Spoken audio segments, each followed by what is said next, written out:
Today we have a new proof technique. It's called proof by contradiction. And this technique is used to prove a statement S. Now, S could be of the form P implies Q. This is the type of statement we have been working on, an implication, but it doesn't have to be. So given a statement S, how do we go about a proof by contradiction? Well, what we want to do is we assume S is not true.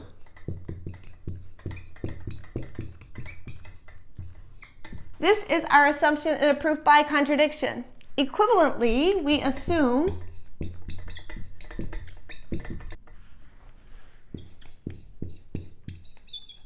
not S is true. Now, just to make sure everyone's on the same page, we are trying to prove S is true, but we assume S is not true. And then we argue, and this will be using definitions, using logic, using whatever we need to, until we reach a statement that is always false.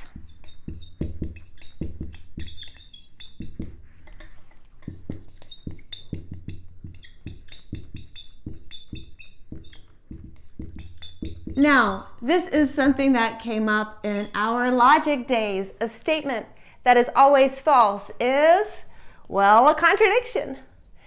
Okay, so let's talk about this idea. What are we doing here?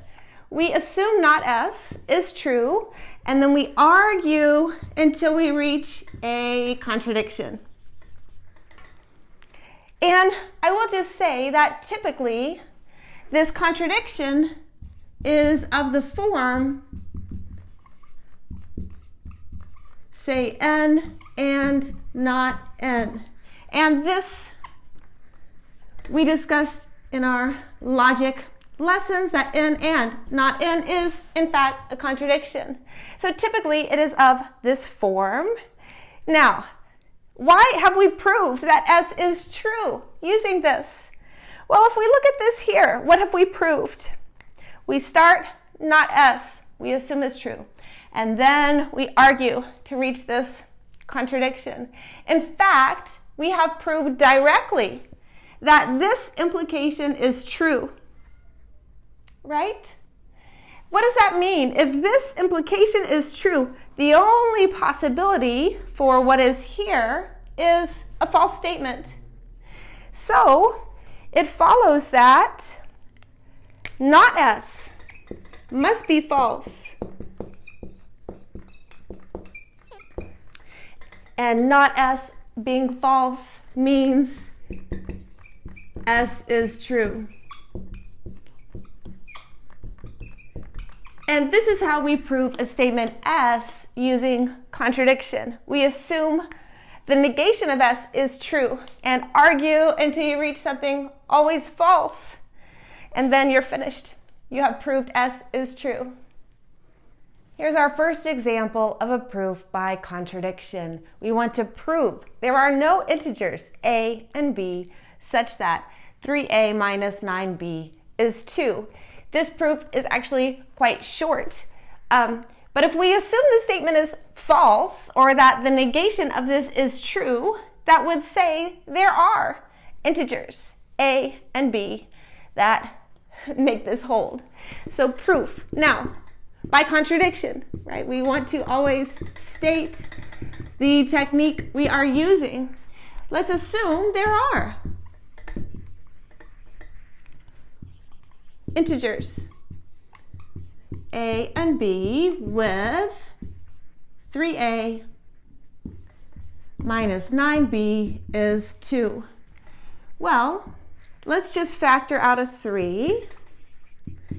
We have A minus 3B is 2.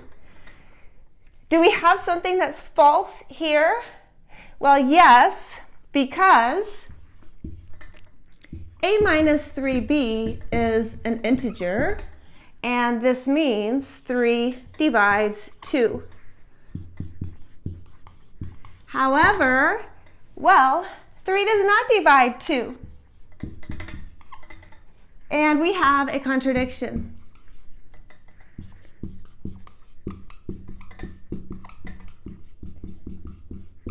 And typically, we will end a proof by contradiction with this symbol instead of a box.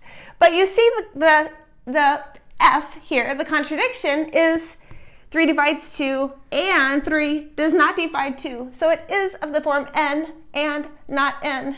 This one we showed, and this one we just know from reality.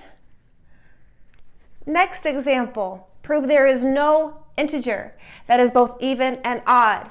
Now we have been using this really when we make our observations, some of them about even and odd. But let's actually prove this, and we will prove this by contradiction. So what do I want to assume here to prove this statement by contradiction? Well, we want to assume there is an integer that is both even and odd. So we assume there exists x and z such that x is both even and odd. Then, well, we have two integers, a and b, integers with x is 2a and x is 2b plus 1. I use the definition of even here and the definition of odd here. Now, I have these 2a and 2b plus 1, and they're both equal x, and so I may set them equal to each other. 2a is 2b plus 1. You see, I can just subtract 2b from both sides. 1 is 2a minus 2b, which is 2a minus b. Now do you see the problem? As a minus b is an integer, we have that 2 divides 1, which contradicts that, of course, 2 does not divide 1. Contradiction. No integer can be both even and odd. Here's my next example. Let's prove the sum of any 4 consecutive integers is not divisible by 4. If we read this, it's really a for all. For all sets of 4 consecutive integers, the sum is not divisible by 4. And so by contradiction, when we assume this statement is false, it will be a there exists, because when you negate a for all, we get a there exist. So, by contradiction, we assume, well, there exists one set of 4 consecutive integers that is divisible by 4. But let me translate that into something that I can work with. So if I have consecutive integers, there will be 1, so there exists, say, x and z, with, now let's take the sum. We would have x plus, here's the next one, and then here's the next one, and then here is the 4th. So we have 1, 2, 3, 4, their sum. So with this expression, divisible by 4.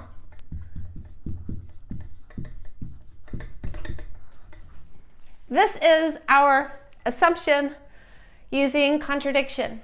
Well, then there is, say, a y and z with this sum, which I can just simplify slightly. There's 4 x's, and then we have 1 plus 2 plus 3, which is 6, and this equals 4y. This is definition of divides.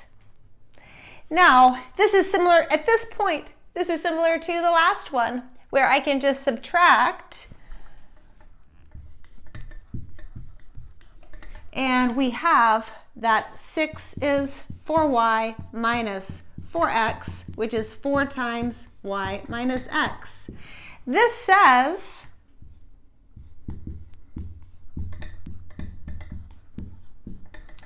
that 4 divides 6 because y minus x is an integer.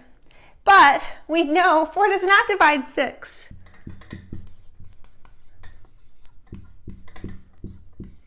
And so we have reached a contradiction. And this is the end of the proof.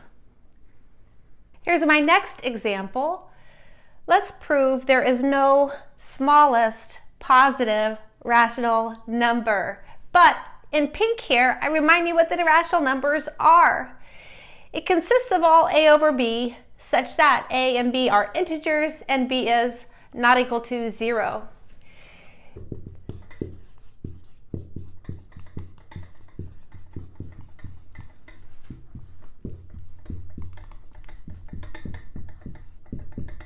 So we assume x is the smallest positive rational number.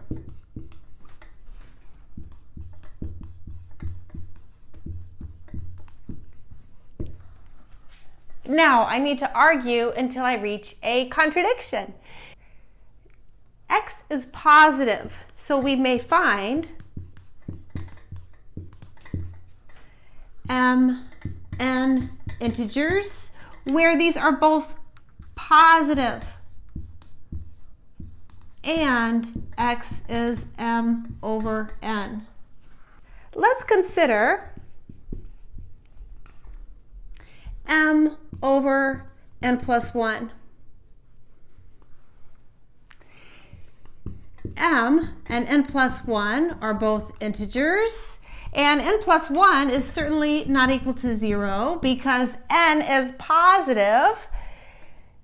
We see that this is an element of Q. Moreover, well, m and n plus 1 are both positive, so we have this. And then this has a bigger denominator than x. Same numerator. Bigger denominator means smaller fraction. So this is less than here. I'd like to say we're finished, except explaining why. So what have I contradicted? Well, I found another positive rational number. You see, here's positive and here's rational number, but it's less than this x. So this contradicts the word smallest here. This part, this contradicts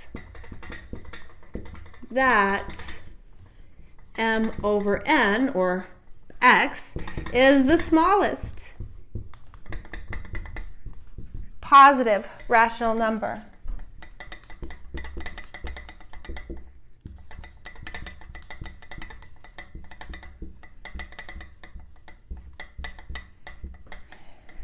And this is the end of this proof. So we assume we had a smallest positive rational number, and then we created, based off that, a rational number that was positive and smaller. And this is the contradiction. Here's my next example. And again, it has to do, well, we see rational numbers in this example. We want to prove the sum of a rational number and an irrational number is irrational. Now, let me write this in terms of logic because it will be easier to understand the statement and also think about the best way to prove the statement. So this says, let's see, this says 4, and I need two numbers, maybe x, y, and r. If x is in Q, this says this is this rational number, and y is not in Q, then x plus y is not in Q. Where this part, irrational, this word, that just means you are not rational, and that is this.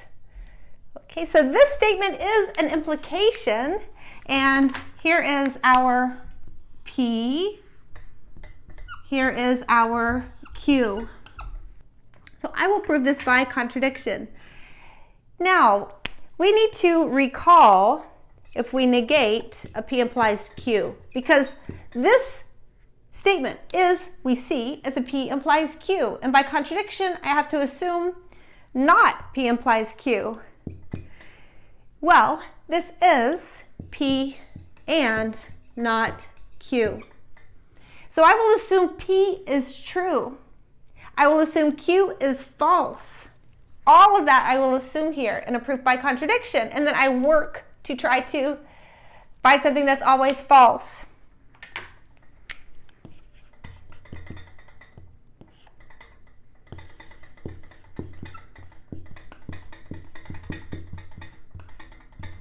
By contradiction, we assume, well, we have a lot of things to assume here, but first of all, we have real numbers and x, y, real numbers, and we assume P is true.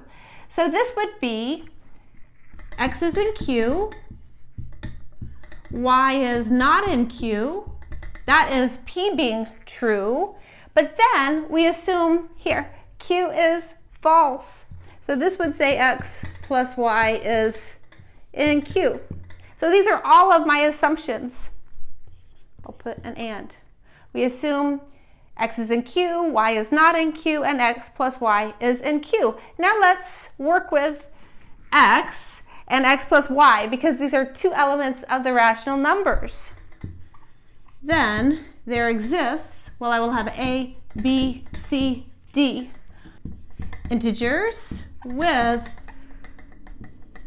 say, b and d not equal to 0.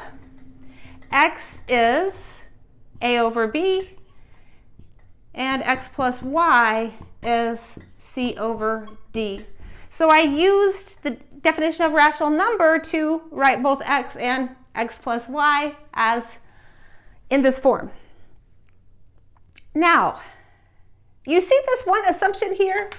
This will be what gives me a contradiction. I have y is not rational. So y, which is x plus y, minus x is, well, it's c over d minus a over b. Now, we have two fractions, common denominator, and we can add. So this would be, my common denominator is b times d, and then I have cb minus ad, where cb minus ad and bd are integers. BD is not equal to 0 because B is non-zero and D is non-zero, so you multiply them and this is not equal to 0. This means Y is in Q, and we have contradicted what's underlined in pink.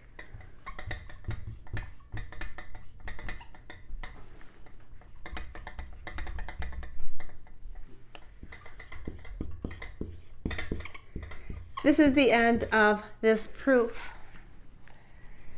So we proved the sum of a rational number and an irrational number is irrational using contradiction. This will be my last proof by contradiction. And you see, this is a proof involving sets. It really is a preview of things to come because we will very soon be doing many set theoretic proofs. But this one we are prepared to do today, and we will do this using contradiction. Before I begin, let's sort of just sketch this using a Venn diagram. A Venn diagram is, as we know, is a beautiful tool to illustrate, but it's not a proof. So my Venn diagram will help us understand the statement, but then we will still have to prove by contradiction. I am shading in pink B minus A. You start with the elements in B. This is something we discussed at the beginning of the semester. Start with the elements in B and remove the elements of A. In pink is B minus A. And you notice, if you look at the blue circle A, there is no overlap. And this is what we're trying to prove, that A intersect B minus A is empty. Well, how would you prove a set is empty using contradiction? You assume it's not empty. And this is how we will begin. By contradiction. Let's assume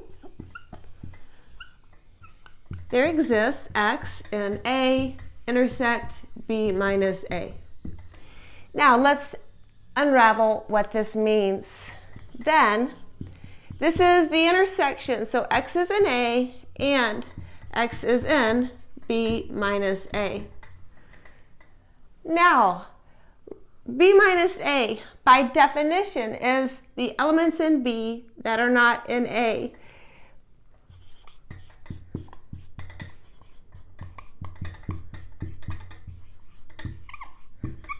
Therefore, X is in B and X is not in A. And you see we have our contradiction.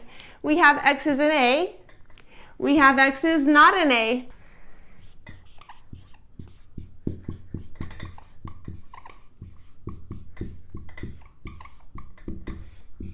And this is the end of our proof. I want to end today by really having a discussion. Suppose we want to prove an implication. And this has been, well, something we've been working on for a few lessons now. We have a few options. Option number one is a direct proof. Option number two, we discussed, was a proof by contrapositive. And then, today, we also discussed that we can prove a P implies Q. Generally, we can prove any statement, but in particular, we can prove a P implies Q using a proof by contradiction. And these are all different. Now, choosing which one is the best, it really depends on the implication. So maybe let's write what we assume and what we show in each of these. And in particular, I want to point out how these two differ. In a direct proof, we assume P is true, and then we work to show Q is true. And quite often, this works very nicely, as we have seen. Okay, proof by contrapositive. We actually prove the contrapositive, which is logically equivalent to the implication. And we assume not Q is true. And then we work to show not P is true.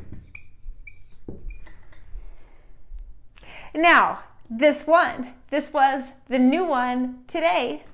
In a proof by contradiction, well, generally you assume the statement you're trying to prove is false. And when the statement is an implication, we assume a lot. We assume not only is P true,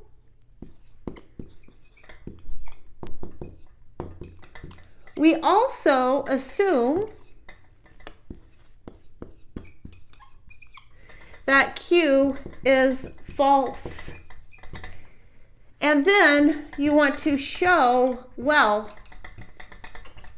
a contradiction. Now, what are the benefits? The benefits of direct and contrapositive is you have guidance. You know where you are going. You can even start the proof, assume, state it, either whether it's P or not Q, depending on which technique you're doing. And you know what you need. And for this reason, quite often, a direct proof or a proof by contrapositive are easier because you know what you need, right? You can clearly write it down, and then you have some kind of guidance, like I said, where to go in your proof. Here, you really don't know what you're showing. It's just something that's always false in a proof by contradiction. Maybe it's that 2 is odd. Maybe it's that 1/2 is an integer, something like this. You really have no idea what you're trying to contradict. You're just looking for something that's always false. And for this reason, sometimes a proof by contradiction is challenging, I think. But on the other hand, you have this benefit in a proof by contradiction. You have so much that you are assuming. You are assuming not only is P true, you are assuming Q is false. So you have a lot to work with in searching for that statement that's always false. And these two, you see both of these, we are assuming Q is false in both contrapositive and contradiction. So many statements you can attack both ways. But if you start a proof by contradiction and you wind up concluding P is true and not P is true, and that's your contradiction, really you have proved contrapositive. It's just written in a different way. So really thinking about which of these is better stylistically is something that you might want to do the more you practice and the more you really sort of have in your being these two different proof techniques.